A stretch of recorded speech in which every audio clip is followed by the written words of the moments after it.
Feeling the weight of the world on your shoulders? You're not alone. Working in the trades can be tough, long hours, physical demands, and the constant pressure can take a toll on your mental and emotional well-being. It's time to invest in you. Steps to Happiness Coaching offers personalized support to help you manage stress and improve work-life balance, build resilience and overcome challenges, enhance your relationships on and off the job site, and find purpose and satisfaction in your work. Life coach Teresa Greco understands the unique pressures of your world. You'll learn practical tools and strategies to unlock your inner joy. Let her help you build a stronger, happier you. So don't let stress hold you back. Schedule a free consultation today. You deserve to be happy because life is too short to be anything but. Check out Steps to Happiness Coaching at teresagreco.ca or email Teresa at stepstotruehappiness@gmail.com or connect with her on IG at Teresa Greco _Steps to Happiness or Facebook Steps to Happiness with Teresa Greco. This message is proudly supported by the Construction Life. Hey, Teresa. Hi, Daddy. Good to see you again.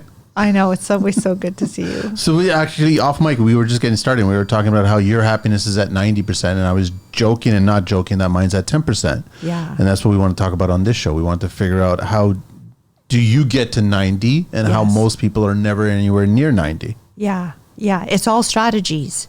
Meaning? So firstly, I recognize that we are happiness, right? That our spiritual self, our energetic part of us is always happy, loving, and at peace. Always that. That is the other aspects of ourselves. That's a human nature? That's a human... Yeah. No, it is our spiritual nature. Okay. Is loving, at peace, and happy. That energy of us, the energy that's in this body, that energy that one day when this body dies, that energy that's infinite and eternal will return back to, wherever it needs to be or go, and the human shell is now dead. That part of us, the part that has been looking out from these eyes your entire life, that energy that has been going through life and learning and growing and failing and succeeding, the part that has been gaining all of that wisdom and knowledge and experience, that part is always there. The body's been changing. Right? Yeah. Your body was a baby. It was a little boy. It was a teenager. It's an adult. It's constantly changing. But the energy part that has been looking out from those eyes and experiencing life, that is the part that is always loving, at peace, and happy. It's our mental, emotional, and physical self that brings us away from that. So if you, like even this morning, I feel like I had too much salt yesterday. And I'm like looking at my physical self this morning. I'm like, oh boy, I'm a bit puffy today. And so if you drink too much alcohol, you see yourself physical, and then all of a sudden you realize I could be better. I used to be better shape. But if you have aches and pains, it pulls you away. When you wake up and you don't feel well physically, you have a cold, you have a flu, you have that pulls you away right away. That's robbing you of happiness. Yes, because your physical self is not in alignment. So we should be saying, well, what steps do I take? So maybe the night before, don't have that much alcohol. Today I'm going to try to limit the amount of salt that I have and not have salt in the evening. So we need to take steps to say, well, how do I align the aspects of myself that are out of alignment? So my mental self, if I start to think about negative things as soon as I wake up, and I'm hanging around negative people throughout the day, and I'm watching the news and I'm listening to content that now mentally is pulling me away, I'm like, Teresa, you need to stop. Teresa, you need to. So how do you stop? How do you do that? Because it's okay. The majority of people, they eat, sleep, breathe with their devices right next to their bed. So they wake up, that's the first thing. We know that. That's the first thing they look at. Don't do that. No. Stop Number one. that. Park your phone somewhere else. But then you get people talking about, what if there's an emergency in the middle of the night? Or someone needs to get a hold of you or something like that. That's what favorites is for on your phone, right? True. I have favorites that only those people can get through, like their calls get through or their messages get through. Everything else doesn't get through. I had one of my clients that said, oh, when I wake up, I start to read the news and stuff like that. There's nothing ever good in the news. Even yesterday morning, right? It was like New Year's Day. And what was all over the news? All the stuff that had happened in the U.S., right? In Nashville. It was like... What happened in Nashville? Oh, there was like a terror terrorist. You mean New Orleans? Yeah. The Oh, sorry. explosion. Yeah, not Nashville. Yeah, New the Orleans. explosion. Yes, right? And so all that was what was blasting on New Year's Day. I was like, oh, wow, this is how we're starting. That reminds me that the mass this. media news outlets, they have no happiness whatsoever. No, nothing. So looking at the news, I said, there's nothing wrong with being informed. Just don't do it first thing in the morning, because if you recognize how it makes you feel, this is what's important, that you're supposed to tune in and see how what you're engaging in is pulling you away from the joy that you are. That you, when you wake up in the morning, when we go to sleep, technically we return to our spiritual self. This is where sleep. Well, let's backtrack a little bit. Besides the morning getting up, I understand that. Going to bed in the evening. Yeah. Same thing. What do you do? Do a gratitude practice, please. Before you lay your head down to the pillow. No, when you're laying When there. you're laying down. Yes, because Okay. oftentimes people will lay there and think about maybe, again, the shit that happened that day. Yes, that's the problem. Or all the stuff they have to do the next day. Yes. Right, same thing. They're overwhelmed. So a gratitude practice is you sitting there. Science says 5 things. I did 3. Every single night I used to try to think of 3, just 3 things, but scientifically they've done 5, and they've shown that people that do that think of 5 great things that happened to them that day, that it increases their happiness. And if you can't think of 5, Acknowledge think them, of 3. say them, and understand What why. are the things that you appreciated about that day? Just what did you appreciate? That you appreciated maybe the slice of pizza that you had at that restaurant for lunch. It was so good. Pizza is my most favorite food, so I can go to pizza all the time. Listen, good pizza. Yeah, good pizza, right? So it's like, or the company that you shared, that Yes. conversation that you had with somebody that made you laugh that day. Everyone has 5 grateful things that they can think of before they go to sleep each day, each evening. Absolutely. My goodness, if we can't find 5 things like living, You're not looking hard enough. we have so many blessings that there are people in parts of this world that still have to travel on foot to find clean water. Yes. 2 to 3 hours. And if you don't recognize that when you go to the faucet and you turn it on and clean water is coming out of that faucet with just this effort, Versus what majority of other people. that some people don't have indoor plumbing. Right. So we're so apt to focus on all the things that aren't going right, not recognizing that there are still people on this planet that don't have the luxuries that we don't even recognize in front of our eyes. So I'm like, oh, I have clean water today. Like, that's amazing, to wash my face, to wash my body. So you go to sleep, you're grateful. Yes. You enjoy sleep now. No devices. And you have your sleep. You Yeah. wake up in the morning. You avoid the device. Yes. Do not look at it. Period. Do not look at it. You plant your feet on the side of the bed. Depending on your age group, you got 1 or 2 aches or several aches. What do you do about the aches? Before recognizing the aches, I would set the intention for the day. For the day. So today's going to be a good day. That's it. That's it. Simple as that. Yeah, today's going to be a good day. So you're declaring technically to the universe that today is going to be a good day. That means that I am expecting flow. I'm expecting ease. I'm expecting good things to happen to me today. Whatever that looks, you don't have to like say, oh yeah, I want this. No. Today's going to be a great day. And the great day could be that there was no traffic on the road today. That's weird. Like, how was it a little bit less? There's no snow to shovel. Yes. There's no, It's little things like this is what it's going to be a great day. That the day could be that you didn't get into an accident, that someone else that you notice on the side of the road, that the ambulance isn't coming to pick up you. It's going to pick up someone else. That there are, somehow you avoided tragic things that somehow, because you declared today is going to be a great day. And that could be that it was a little bit better than the day before. And that could be that in those moments that when that negative person comes barking at you, that you decide to say, or your phone actually rings. And it's like, oh, I have to go. I have this phone call that I have to answer. But in that, how did that happen? That phone call just happened to arrive at the perfect time to pull you away from this negative conversation. Yeah. That is what the universe does, that when you declare today is going to be a great day, those are the things that like happen. You get the parking spot at the front door. Like it's little things that somebody in the supermarket says, "Hey, can I help you like bag your groceries?" That's a nice thing. It's like the gas happens to be like 2 cents cheaper. I don't know how it happens, but you declaring that today is going to be a great day. There are little synchronicity things, little coincidences that happen, that it's because you declared. Because I work with students, and I work with students that have special needs just twice a week. I don't know what kind of day I'm going to have. Working with students, working with people, we don't know anyways, right? But with students, and then on top having special needs, they can come with challenges. And I declare today is going to be a great day. And when I do, those students that sometimes I have challenge with, they're having a great day too. And I'm like, oh, wow, we were able to do so much today. And so was in such a great mood.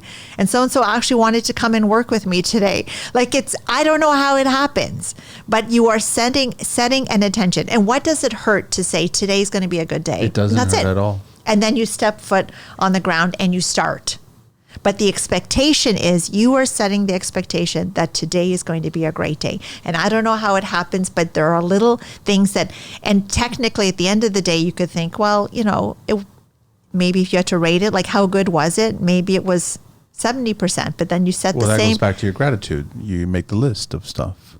Of what to be great. And what you're technically doing when you say, oh, I like those things that happened to me today, you're actually inviting more of that to happen, because you're inviting that energy to say, oh, I like that. I like that. That was good. That was good. And the universe is like, oh, wow, you like that? And then you start to attract more of that same energy into your life. Again, this sounds like kind of magic and maybe a little woo-woo, but it works. It literally works. You just have to practice it, and practice it consistently. If you practice it today and then you don't practice it again. No, you've got to do it every day. Yeah. I know that you talked about on previous shows that your joy at the start of the day is the coffee, your first coffee. So if it's not a coffee for a person, is it a matter of getting people to understand, find these little joys in your life? If it's not a coffee, it could be something else. Maybe your joy is to, I don't know, let the dog out at the back. Yeah. So they can go for a little quick run and enjoy and have their morning pee and whatever, right? And they get the joy out of that. Yeah. So it's just a matter of discovering new joys in your life, or discovering the old joys in your life that you don't pay attention to. All that. That's what that's what the day is all about. Yeah. And choosing joy in every moment. Every moment is choosing your joy.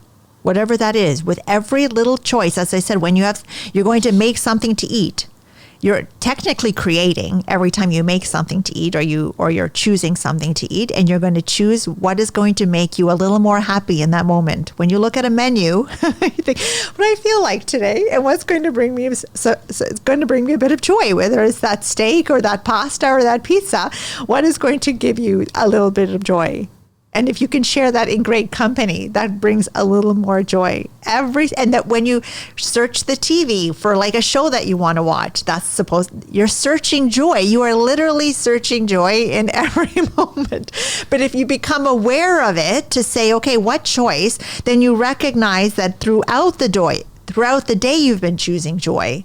And so the greatest indicator of how happy you will be in the future is how happy you can be today, that you're literally creating the joy.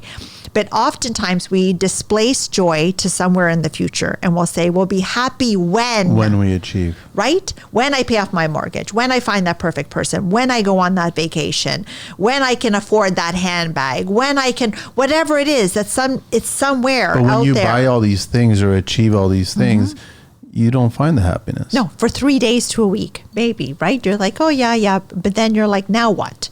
And then you're on what is known as the satisfaction treadmill, because then you set a goal for yourself. You work very hard to achieve it, denying yourself happiness every single day because you're going to reserve it for when you actually achieve it.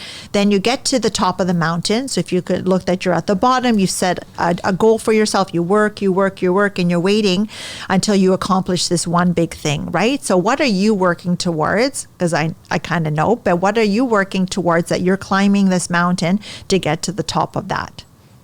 What am I? Yeah. What's a goal that you've set? There's lots of things, but the way I try to do it, and it's not always a happiness trail, is because I know there's a lot of stuff that has to get done to get there. Yeah. But it's more of I'm driven by determination, But consistency.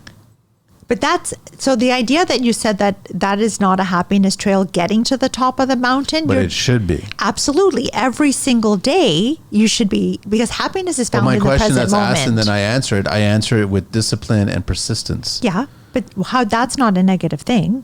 No, it's not a negative thing, but it's also not a happiness thing. No, because I'm not looking at it every single day. That as you work every single day to get to the top of the mountain, that when you achieve your goal and you fly your flag that's like why this. I like asking questions about time. Because everyone always talks about this too shall pass. Like to get over either really hardships or grief, it's always a time question answered. Yeah. You know what I mean by that, right? Because those are the clouds in front of the sun. But nobody ever gives you the amount of time. No, because it's totally up to you. Thank you so much for saying that. It is up to you to decide how long are you going to allow those clouds to stay in front of the sun. That the sun is your infinite eternal happiness. The clouds move in front for different reasons. There's a death, there's an illness, there's an accident, lots of different things interfere with our happiness every day.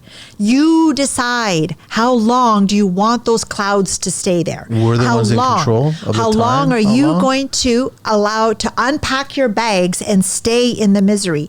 Do you know that physiologically we feel an emotion for 90 seconds? Physiologically. So something happens. We're pissed off, right? 90 seconds is how long your body will feel that emotion. After the 90 seconds, it's because you're perpetuating that emotion with your thoughts. That you continue now to think, oh, what a fucking asshole. You know, he said this to me, and then we said that, and then it's like, and now you're feeling bad all day. But do you know you only technically needed to feel that for a minute and a half? That's it. And you know where you see that? In children. Children are perfect examples of the love, peace, and happiness that we are. They remind me of Buddy from What's Up? Or Up. What's that? Squirrel. Children. They move on to the next thing right away. Right away. And they're always laughing. But adults don't. No, because we're perpetuating it with our thoughts. We hang on to it. So a little kid will fall down. They'll cry for again, 90 seconds maybe. And then as soon as you distract them, you're like, hey, they're look off at this to the toy. next. Nothing. It's done. It is literally done. So we are the ones that are perpetuating and keeping these clouds and unpacking our bags to stay in the misery for however long that we are choosing to do that. So that's why in our conversation with Dwight on another show, which was you choose how long you want to be miserable for. How long do you want to grieve for? How long do you want to be pissed off? Yes, by doing it, by allowing. And you should be choosing how long you want to be before you're happy. Yeah. And then taking steps to do that. And that's what the show is about, is providing people with the steps. What are the things that you can do so that you don't continue to perpetuate that anger, that frustration, that jealousy, whatever it is that's pulling you away. Like, Teresa, everybody's always attacking you as a person. Everyone's always saying something negative to continue your thought process of being unhappy. It seems like whenever you try to move forward unhappiness comes at you with another challenge and another challenge. Doesn't it seem like that? It's your focus to it. That's all. Things are always, everything outside of ourselves is out of our control. Yes. Everything. You can't control your kids. You can't control your partner. You can't control the traffic. You can't control the government. You can't control the weather. You can't. But you can control you. That's it, Manny. And when people recognize that they only have full control over themselves and their life, that is hugely empowering, because now you recognize that you don't have to allow those outside forces to affect your every single day, your every single moment. That when you go and the cashier is miserable as F, you don't have to continue to think about her and what she said to you and how. No, you can change your thoughts. You can listen to a song that you like. You could think about the weather. You could give thanks for something that you're grateful for. You can think there's a whole host of tools. That's what your happiness toolkit is. What are those things that you turn to that pull you away from the things that are distracting you, that are pissing you off, they're always pulling us away. The world is constantly pulling us away. You have to redirect your focus to your joy. So when something bad has happened, what do you turn to? I turn to exercise. I'm like, because that is now me. Focused. But when I exercise, my body is now creating happiness hormones. There are lots of activities where physiologically our body responds to the stimulus of whatever it is that we're doing to create dopamine, oxytocin, and endorphins. The same thing that people get from their devices. Yeah, for shorter amounts of time. And addictions. What about addictions? Yes. All the same thing, but those are not healthy for you, are you? No. But that's people are like, they're looking for that dopamine hit, so they'll go and engage in something that's on. Just whatever that is, whatever the addiction is, that's what people are looking for. That's how you're achieving 90%. So how I'm achieving 90% is that I evaluate all the things that are on my list of to-dos. So this is important. I used to live my life with mostly have-tos and shoulds. Those are red flag statements. So my life was dictated all by external expectations. I lost myself in the living of my life. Was I always happy? No. I was at the lowest point of my life where I believed that nobody loved me. And if I died and no longer existed, only my kids would be affected by that. So I felt awful about myself, about the life I was living. I was like, what is the point to all of this? So I wasn't always happy. This has been like a journey of over 10 years, getting to a place that now I feel like I could share some of my wisdom and experience with other people. So my life was all dictated by, I should do this because that's what a good mom does. I should do that because that's what I'm supposed to do to be like the perfect mom. I have to do this because this is what I'm expected, and I want people to love me. I want people to accept me. I want people to like me. So we sacrifice ourselves in many respects for the happiness of other people, right? And we think, well, that's what a good dad does. That's what a good... Parents do that all the time. Right? And so I realized I lost myself in trying to fulfill everyone else's expectations and sacrificing my own happiness at that expense. So I'm not willing to do that anymore. So when a have to and should comes up, I think about that now. Because it shouldn't be about, I have to do this. If I have to, it means I really don't want to. Is it hard for you to identify it as a have to and a should to? Yeah, because you don't feel good. Your emotions tell you when you're doing something that doesn't align with your joy. Happiness is a compass. Happiness leads us towards our happiest life. So give me an example, though. It tells you, show it, like, right. Give me an example. So let's say my in-laws say, can you come over to, our house? I haven't seen you in a while. Okay. And I think about how I feel about that. How do I feel about going? And if I have a whole bunch of other things that I have before I would have gone, now I think about, okay, I have this to do. Can I go? Can I go? Right? And so if I choose to go, then I know the reasons behind why I'm choosing. You have to understand the why behind your choices. If you're just going through life on autopilot, just going about, and then you're like miserable as F because you're just going through life like this, not consciously choosing your joy, you're going to be unhappy. So I ask myself, is that something that I want to do? And if I don't, I say, I'm sorry, I can't come today, but maybe I can come tomorrow. And I decide. Are you saying that because you have so many other things to do, or you just don't know that's a place of happiness that you're going to achieve by being there? I would have gone before because it was just, they asked me and I didn't want to go, and I was just trying to make other people happy, right? Got it. But now I'm like, well, that it doesn't align with me because I have all these other things to do, so I won't go.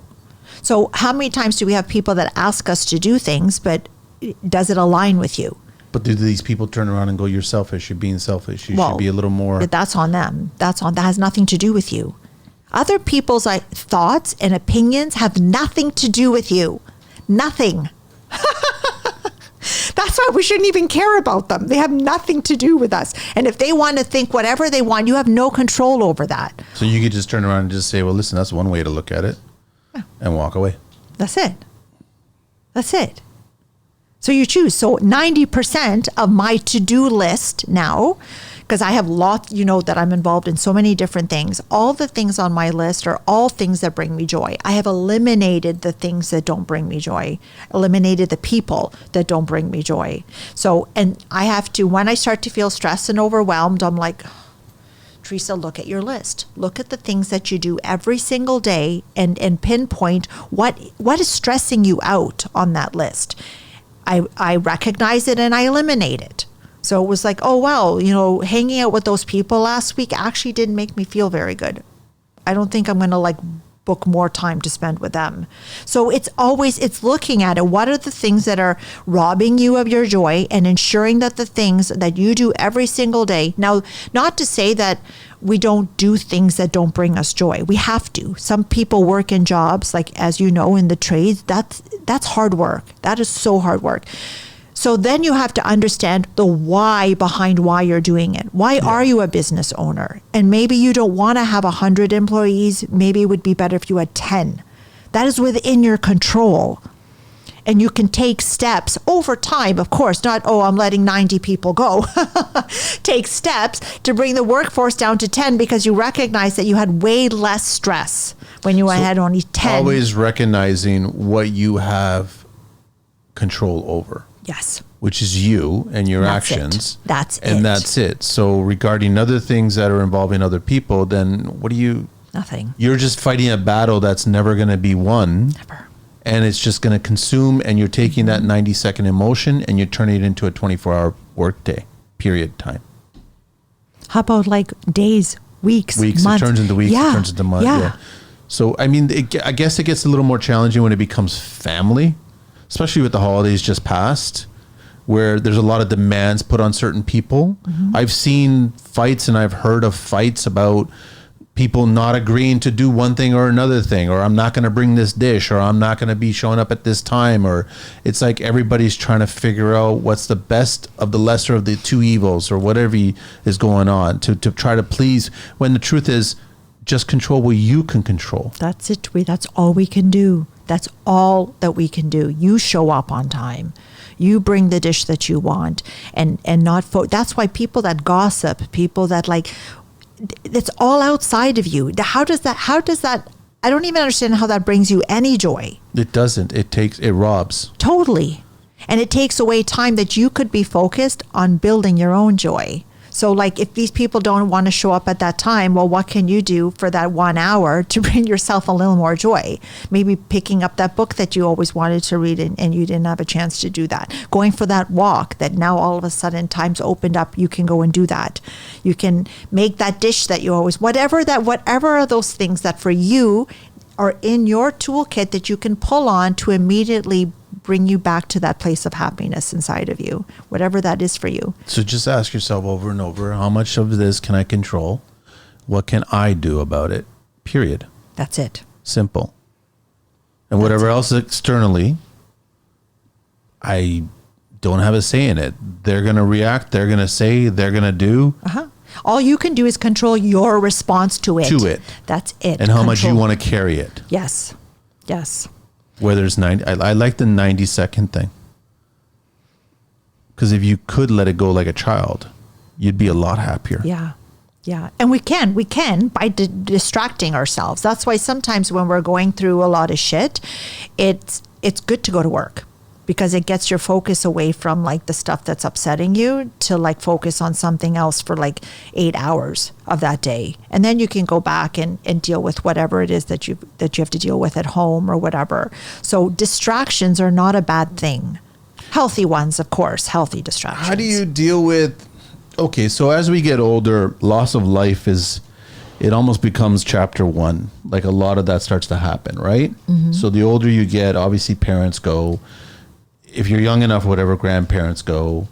Like, how do you get over those moments? Because those aren't 90-second moments, right? Those are much longer moments depending on how you're connected or how strong of a bond you had with these individuals. And then you never wish this, but if you're unfortunate enough to lose a child as a parent, you never want that to happen.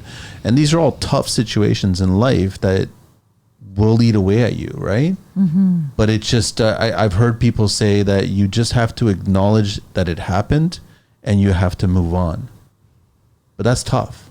Yeah, and there's different strategies too and tools that you can use to get over grief. That's a complex topic for sure. But it is individual, right? How long do you want to unpack your bags and stay? And and all those situations are different. If it's your child, it's very different than a grandparent passing, right? So there's some complex things involved with that. But I think a lot of it has to do with your perspective. And I think Dwight touched on that too, right? In that example of, a woman losing kids and her husband, and somehow she's still finding some joy in that. And I think that, even in some cultures, some people have funerals where it's all about the mourning and the crying, and the other ones is a celebration of life. You're like, how are you laughing and drinking? And then in other cultures, everybody's crying and screaming, and it's two totally different ways of looking at the same situation. The Irish are great for that. I love that they do that. Like, I've seen the jokes and a message being left in the casket of the person who's passed. And it's just two totally different perspectives. It's like, how do you celebrate that person's life, and the presence that they brought and what they brought to your life versus the mourning. And I think it's like, if we even think about the Bible and the crucifixion of Jesus, it's either looked at, oh no, look at all the bad things that people did that caused him to be nailed to the cross, versus what all of that story was supposed to be showing us, which is that it's life eternal. And that his body is dying, but it didn't mean that he himself, the essence that we're talking about, that the love, peace, and happiness that we are, that part lives on beyond the human shell. That's what the whole story was supposed to be teaching, not about how shit we are and all the bad things that caused him to be nailed to that. Because life is hard.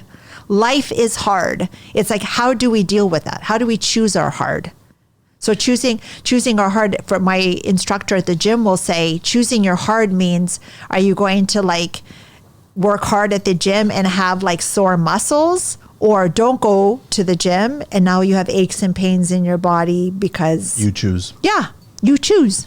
But when we have loss of life, most people will mourn and think about the recent years instead of they should be paying attention to all the good years that they had with that individual. That's the negativity bias. Yeah. Why does our mind always go? It goes there. Right. It shouldn't go there. No. The first thoughts that you should be having is all the good and comfort and the happiness that was created over decades, if you were lucky enough. And then you've had so many years and you're forgetting all those, and you're embracing all the recent ones, which were probably the hardest ones yet. But that can't be the final memories of this person. No. You should be looking at all the memories from this person. Yeah, but because the bad ones are the ones that hurt.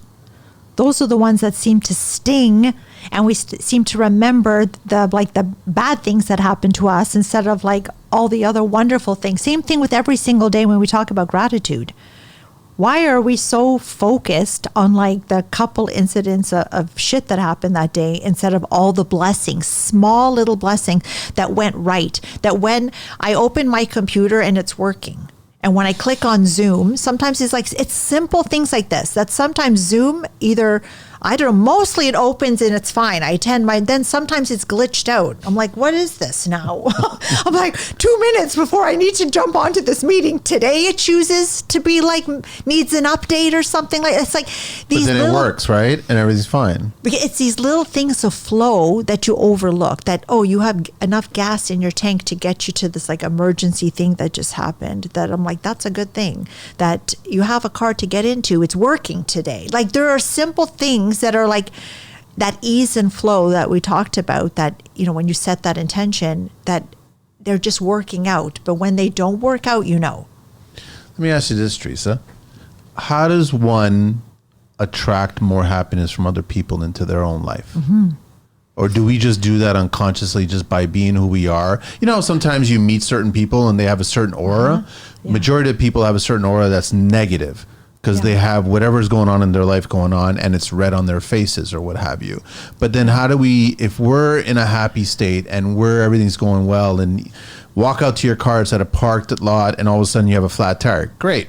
Doesn't matter. I've got Auto Club, or I've got a spare, and I'll change it, and now I move on, and I'll get a few moments to myself, right? Yeah. So you're happy about it. So then now you move on, but maybe someone comes along and they help you. As a result of it, you met somebody new and you had an interesting conversation. How many times have you been at an airport and you had struck up a conversation with a complete stranger and learned something from that person, or wherever you're traveling, or what other countries, cities you've met, things like that. So is that happiness that you put upon yourself attract other people to kind of cross paths with you in your life? Absolutely. It happens, right? And it's called the law of attraction. It actually is a thing. So the energy that you are emitting, so you are always a radio station emitting a signal. So if I'm vibrating at 103.5, that's the signal I'm going to attract that which is also of 103.5. So if you're miserable and you're sending out that signal, guess what? You are attracting that everything that is. So when we say that expression, misery likes company, and it's like, oh my God, that person can catch a break. No, because they're emitting this energy, this signal that's a magnet for that. So you're always a radio station, but you're also a magnet for that of that same frequency. So it's no wonder that you continue, that ugly stuff continues to show up in your experience, because that's what you're constantly putting out. So if you don't like what is showing up around you, you need to, it's not everyone else's fault that your life is shit. What are you sending out that is attracting this shit to you? That if you were looking to attract a partner and you said, oh, I want him to be honest, I want him to be loyal, I want him to be generous, I want him to be, but you keep attracting jerks and liars and let's say losers into your life, what signal are you broadcasting? Because that's what you're bringing in. Are you broadcasting your true and authentic self, which is you being loving, you being generous, you being friendly, you being all the things that you want? Guess what? You have to be that so that you can emit that signal, and then those people will flow into your life. Those experiences will flow into your life. The synchronicities that you're looking for, they naturally flow because you're a magnet for that. I often don't meet those miserable people anymore. I don't. It's like everywhere I go, it's lovely. So she's like, Teresa, how are you 90%? Well, guess what? Most of the people I interact with are not the people that are vibrating really low. They're not the dark cloud. You know who those people are. In the holidays, they come into your house and you're like... You don't want to speak because to them. you feel it. You feel it. There's some... It's an energy, Manny. There's something... It's like gross. And then you also have that person that comes in that's like that light... and that comes in and they're laughing and they're joking and you're like, whoa, who is that? That you just feel like an attraction even to go and talk to them, because there's this, it is like a lightness about them that you want to be around. And I like to, not to say, but I'm that person that people like, oh my God, I feel so much better now that I've hung out with you, that I've had this chat with you, that, you know, oh, I didn't know I wanted to like do this activity or workshop or whatever. And now that I've spent time with you, I feel so much better. Those are those people that are emitting that. I know that I'm one of those people, but I have to be very careful that I don't allow the energy vampires to like start to pull my energy down, or I have to limit how much time I spend with like lower vibrational people. Because they might be seeking your help. So then you have to be near these people, but then you're trying to explain to them what they need to accomplish first, just to start on a path towards happiness. Yes. You may be starting at the bottom, but you have to start. Yeah. And then you have to go towards it. And to say that at the beginning of the year, a lot of people try to commit to doing that, but they know that too much too soon. And they know within 28 days, scientifically, within 28 days, people are falling off of the wagon already. Yeah, because the goals should not be overnight. No, and people set big and lofty goals, right? So they say, oh, I want to lose, 50 pounds. I want to change my job. These are big things. That's not the type of goals you want to set for yourself. It would be like, you're having coffee all day, to limit yourself to one coffee. Mm-hmm. Not to say, oh, I'm going to change my entire nutritional, and I'm going. No, that's It'll too last hard. A week. I'm going to cut out the snacks after 6 o'clock. That. This is the type of goals that are achievable. So at the very, very beginning of the year, when you're making your New Year's resolutions, choose your happiness by saying, okay, what small steps. It's 1%. It's only what can you do 1% better today. Even if that's exercising on the treadmill, that you go 1 minute longer. Your run is 1 minute longer. That's it. And then the next day, it's a minute longer. Guess what? By the end of the week, it's like 7 minutes longer. It's amazing. Yeah. But should we be doing? I thought you're doing resolutions all year long. Well, it depends on, what kind of individual you are too, right? I tend to do a lot, as I said about my list, I do that many times, that I'm like, as soon as I start, I'm making happiness as a compass. So as soon as I start feeling stressed and overwhelmed by all of my to-dos, I evaluate and I say, okay, what do I need to let go? And most of the things on my list I enjoy, but sometimes I don't have time for some of them. So I put them, and there are things lower on the list, right? So all the things that are high on the list are all the things that bring me the most joy, but they are also most of the things that I do every single day. So I teach twice a week. I'm on shows so many times a week. I'm recording my own shows. I'm writing. I'm studying. All of those things are the ones that are at the top. I spend a lot of time doing them, so it makes sense that they should all be things that bring me joy. They're all hard work, Manny. It's not that they're not that. It's all hard work, but when I'm doing them, I feel good about it. But to look back on your life with regrets is also hard work. You don't want to be in that boat, so it's just choose your hard. Yeah, choose your hard. Do you not feel that a lot of people these days are in silos? Like, they don't want to deal with other people. They just want to find themselves and their happiness, but it may not be a shared happiness. Do you know what I mean by that?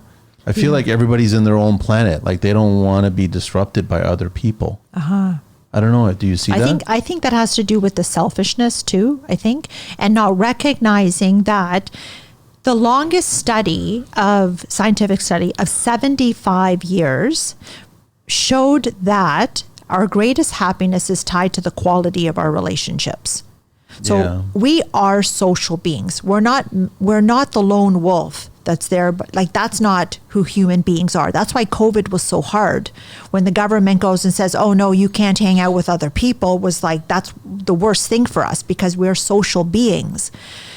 That's also because on an energetic level, our energy is attached to everything and everyone. We are technically all one. Yeah. So when you try to keep us separate, it's hard on us. So why people would choose to be a silo, because maybe they think they're not a silo because they're on their phone looking at strangers, but that's not actually building relationships. So it's recognizing that science shows that having relationships with meaningful people, as I said, the quality of your life, not going out and just being in a crowd and you feel alone. How many times have you been at a party and it's like, oh, you're surrounded by people, but yet you still feel alone? Mm-hmm. It's because you're not really connected to any of those individuals. So that's not the quality of your relationship. So, paying attention, is it quality, or are you around toxic people, right? That you shouldn't be around anyways. So the quality of your relationship. So we're not meant to be silos. If you're isolating yourself, you should look at that. And I know, because I was isolating myself, that part of my story now is to try to find those people that you can share your struggles with, to share your thoughts with, to share what you're going through with, because when we're in a bad place, our mind will continue to perpetuate everything that is making us feel the certain way. Nobody loves me. I'm such a loser. I'll never accomplish anything. My life's a failure. I'm such a fuck up. Like all the things that will repeat on repeat. So if you know that we have 60 to 70,000 thoughts a day, That's a lot of thoughts. 90% of them are the same as the ones from the day before, if not even 95%. So our mind is just perpetuating. We just carry it to the next day. Every day, over and over. If you wake up in the morning and something happened to you the day before, you'll notice that those thoughts will try to carry into today, extending that physiological response that we talked about, the 90 seconds. And I'm like, no, that's what I love. No. So how do you just? I am not. How do you That's just me. know No. and stop? How? I start and I distract myself with something positive. I'm like, no, I'm not dealing with that today. I'm like, that happened yesterday. It's not stealing my joy today. And I redirect my thoughts to something else. But you have to physically it won't steal the force thoughts them. the next day then. No. It shouldn't. It stops. It stops. It's because it wants to continue to do that. That's what it naturally does. Over and over and over and over. They know they're doing that. No, they don't know, because people They just accept that they're doing it. Because people don't know that they can control what their brain is doing. Their brain is doing this thought thing. We don't know. The majority of people, this is just because of the work that I've done in like life coaching and psychology, and that's how you recognize that your brain as an organ recycles thoughts. You, as the individual, the essence, the spirit behind that, have the ability to say, stop, I'm not thinking about that today. And I'm going to think about this instead. I'm going to focus on this instead. I'm going to look for the good things in my life today instead. I'm going to do this. So it's redirecting. Most people don't know that they have the ability to say stop. To redirect. No, they don't know that. No, we're not taught these things in school, but you have the ability to say stop. I'm not thinking about that shit from yesterday. I'm going to focus on this today. And focusing on this could just mean working on that goal, working on that project, dedicating Thinking about your something attention. that gives you Yes. joy. Watching Netflix too. It could just be you immersing yourself in a movie that's just pulling your mind away from whatever was causing you to feel negative, painful, whatever that was. You have the ability to do that. Yes. It's not considered escapism. It's not considered distraction on your part. No, it's basically redirecting. Escapism is like redirecting your thought to something that makes you feel better. Searching for your joy, basically. Yes, it is. What you're doing is that you're not spending the time and effort focusing on what makes you happy. Instead, you're just accepting what's making you sad. Yeah.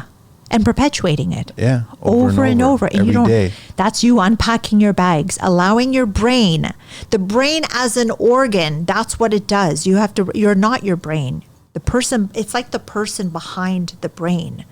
That's hugely empowering, recognizing that your brain wants to do this thoughts over and over and over. And those thoughts are like you feed it. No, but it's what's running your life, right? Like you get up, you brush your teeth. It's the stuff that you do on habit. That's why habits are so hard to break, because your body is set, like your brain is set, your body itself is set, wanting sugar, wanting alcohol, it's like it's used to that. It's on habit. We are habit individuals. But happiness is another series of habits that you have to create. Yes, we have to create. So let go of all the bad habits that you have that are contributing to sadness, and you're perpetuating it over and over on a daily basis before you realize Friday has come. You started the same way as Monday, and Friday has come, and now you've actually spent 5 days thinking about the same negative ideas, and nothing's changed, when you could have come up with 5 new happiness habits that would have redirected you for a better week coming up. Yes, that's exactly right. And then you'll notice the more you do that energy that I talked about, that law of attraction, you'll notice that more of the good stuff continues to flow in the next week, because that's what you're putting out. Pay attention to what you're putting out. Because you say, why do I always have to meet the assholes? But are you an asshole sometimes too? Like, that's what it's like with people. If certain types of people are showing up, look at yourself. How good of a person are you? Because it's karma. What you're putting out, you're getting back. So if all you meet are assholes, guess what? You're probably They say, well, how do you expect me to be? Right? They say, well, how do you expect me to be? But one of Jesus's teachings was Be the person that you want. Well, no, sorry, that was Gandhi. Be the person, be the change that you want to be in the world, but treat others as you want to be treated. Mm-hmm. So if only assholes are showing up, most likely you're being an asshole to other people. So you need to change. You need to be the change that you want to see in the world. The world is not going to be different. You have to start showing up differently in the world, and then all of a sudden more of who you are starts to show up. It has to start with you, but people don't want to. They want to blame it and point at everybody else and say, well, they need to change. They need to be different. Or they just don't want to do the work. It's work. Yeah. But it's unfortunate that to be the way that you are now is still work. Yes. You're actually working to not be happy. Yeah. Absolutely. So why not just spend the time and effort to be happy then? Yeah. And just, maybe give it a try. That's it. Simple as that. Give it a try for a week. Week turns into a month. Month turns into a year. And then you can start the new year like everybody is right now with this new year, 2025. And then at the end of it, it could be dramatically less, right? Yeah. Different. It could be a lot different. This is so good. Thank you. It's great. Anything else you want to share? No, we'll save that for the next episode. Thanks, Teresa. That's it. Thanks. We're out of here. Feeling the weight of the world on your shoulders? You're not alone. Working in the trades can be tough, long hours, physical demands, and the constant pressure can take a toll on your mental and emotional well-being. It's time to invest in you. Steps to Happiness Coaching offers personalized support to help you manage stress and improve work-life balance, build resilience and overcome challenges, enhance your relationships on and off the job site, and find purpose and satisfaction in your work. Life coach Teresa Greco understands the unique pressures of your world. You'll learn practical tools and strategies to unlock your inner joy. Let her help you build a stronger, happier you. So don't let stress hold you back. Schedule a free consultation today. You deserve to be happy because life is too short to be anything but. Check out Steps to Happiness Coaching at teresagreco.ca or email Teresa at stepstotruehappiness@gmail.com or connect with her on IG at Teresa Greco _Steps to Happiness or Facebook Steps to Happiness with Teresa Greco. This message is proudly supported by The Construction Life.